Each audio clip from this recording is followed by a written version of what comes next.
kọ́lọ́n kọ́ jọ kó má máa béèrè gbèsè yẹn lọ́wọ́ wá ń sìn kó jẹ́ kó pẹ́ because a máa sán àdéhùn ni láti láàrin àwa àti Braiku yẹn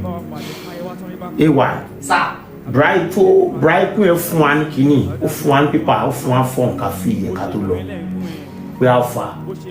tó bá ti dijọ́ tó ń fẹ́ wá gba everything òun máa wá o ṣé kò ní fàjà a tọwọ́ bọ̀wé a sọ fún a sign ó dẹ̀ sọ pé òun ò ní fún wa time tó ń lè wá òun lè wá anytime ìyẹn ló wà.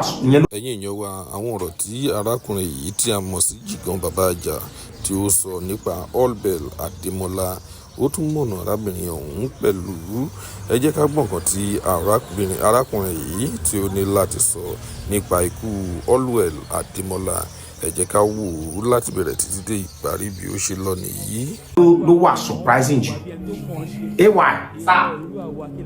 ó lóun lè wá anytime Braiku yẹn sọ pé òun lè wá anytime yẹn ló shock mi jù. Oh, understand? On ta ni kó sọ pé òkè o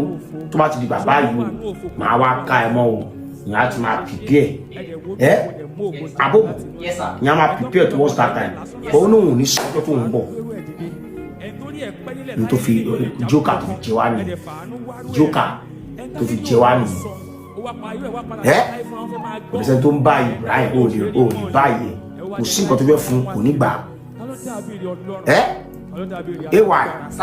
kò sí nǹkan tó fẹ́ fún kò ní gbà Braiku yẹn yà wò ọ̀nà dáre ṣe jì Braiku yẹn ò gbọ́n náà Braiku yẹn kò gbọ́n pa Brian mi mọ bó ṣe monitor everybody